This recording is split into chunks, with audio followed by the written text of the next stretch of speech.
Iran is warning of regional war. And Donald Trump just said one thing that shook global capitals. He said Iran's supreme leader should be very worried. So, are we heading toward another Middle East war? Or is this pressure before a secret deal? Tonight, we break down Trump's warning to Iran, the military moves behind it, the nuclear threat, and the high-stakes talks happening quietly behind the scenes. What did Trump say? Donald Trump has once again put Iran on notice. In an interview with NBC News, the US president was asked directly about Iran's supreme leader, Ayatollah Ali Khamenei. Trump's response was blunt. I would say he should be very worried. Yeah, he should be. This wasn't just rhetoric. Trump hinted clearly that if Iran restarts its nuclear program, the US could respond with new military strikes. He also reminded viewers that US forces are already building up in the region, including warships, aircraft, and surveillance assets. In Trump's words, the message to Tehran was simple: you do that, and very bad things will happen. Why is this happening now? So why the sudden escalation? There are three major reasons. First, Iran is facing its largest internal unrest in years. Anti-government protests have spread across Iranian cities after a currency collapse, economic pain, and anger against clerical rule. The Iranian government is accused of killing thousands of protesters in a brutal crackdown. Trump has openly warned Iran not to kill peaceful protesters, even claiming the US would come to their rescue. Second, Trump believes Iran is trying to restart parts of its nuclear program, months after US strikes damaged Iranian nuclear facilities. Third, this is classic Trump strategy: maximum pressure before negotiation. Regional war. Iran did not stay silent. Supreme Leader Ayatollah Khamenei fired back sharply. He accused the United States of trying to seize control of Iran. On February 1st, Khamenei issued a chilling warning: any country that initiates war with Iran will face a decisive blow. Even more alarming, he said a conflict with the US would not stay limited.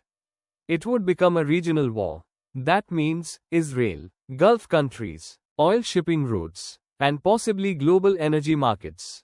All at risk. Military incidents hit UP. And then came the incidents. On February 3rd, the US military shot down an Iranian drone. According to US Central Command, the drone approached an American aircraft carrier with unclear intent, about 500 miles off Iran's coast. Just hours later, Iranian forces allegedly harassed a US-flagged merchant ship in the Strait of Hormuz, one of the world's most sensitive oil choke points. These are not small events. This is how wars accidentally begin. Behind the scenes, secret talks. Here's where the story gets interesting. Despite all the threats, talks are still on. Trump's special envoy, Steve Witkoff, is expected to meet Iran's Foreign Minister Abbas Araghchi. The meeting is planned for February 6, possibly in Istanbul. Trump himself said, "I'd like to strike a deal with Tehran. And if we can't, probably bad things would happen." So while warships move forward, diplomats are quietly trying to pull things back. What does the US want? US Secretary of State Marco Rubio laid out America's demands clearly. For any deal to happen, Iran must address its nuclear ambitions, its ballistic missile program, its support for terrorist organizations, and its treatment of its own citizens. Rubio was realistic, even skeptical. "I'm not sure you can reach a deal with these guys. But we're going to try." Trump, meanwhile, insists he prefers peace over war, but only on American terms. Trump's track record with Iran. This isn't Trump's first showdown with Tehran. During his previous presidency, he withdrew from the Iran nuclear deal, ordered the killing of General Qasem Soleimani, imposed crushing sanctions, and authorized strikes on nuclear facilities. Trump now claims those strikes prevented mass executions and weakened Iran's nuclear push. To his supporters, he looks strong. To critics, dangerously unpredictable. What happens next? Three possible paths lie ahead. Option 1, a deal.